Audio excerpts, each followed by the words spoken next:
الرحیم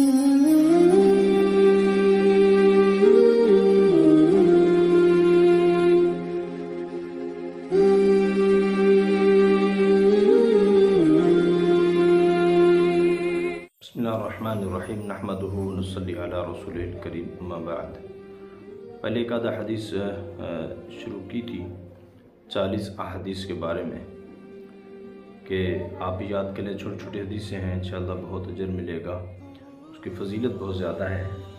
حضور اکرم صلی اللہ علیہ وسلم نے ارشاد فرمایا من حافظ علی امتی 40 حدیثا من امر دینہا بعثہ اللہ فی زمرۃ الفقہاء او کما قال علیہ الصلوۃ والسلام۔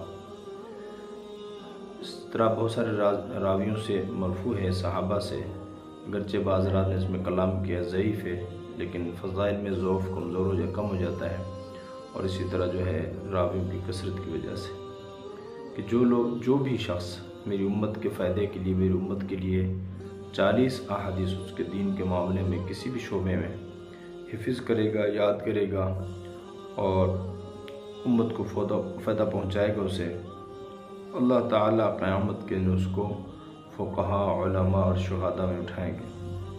تو اس لیے یہ فضیلت ہے نماز کا اہتمام، اس کے ساتھ یہ حدیثیں۔ امید ہے اللہ تعالیٰ ان حدیث کی برکت سے، یہ حدیثیں بہت مبارک ہیں، دو جہاں کے سردار حضرت محمد صلی اللہ علیہ وسلم کے ارشادات ہیں، ان کو یاد کریں، دوسرے دوست احباب تک پہنچائیں، اور بعض دفعہ جس کو آپ پہنچاتے ہیں حدیث، وہ اس سے زیادہ فائدہ اٹھاتا ہے، وہ اس کو زیادہ حفظ رکھتا ہے، اور اس کے ذریعے سے لوگوں کو زیادہ فائدہ پہنچ جاتا ہے، اس پر عمل کرتا ہے۔ اور عمل کے بارے میں کہ من عامل بما علم ورثہ اللہ ما لم یعلم، کہ جو آدمی پڑھے ہوئے، جو اللہ نے علم عطا فرمایا، اس پر عمل کرے گا، اللہ تعالیٰ اس کو وہ علم عطا فرمائیں گے جو اس نے پڑھا ہوا نہیں، جس کو علم لدنی کہتے ہیں۔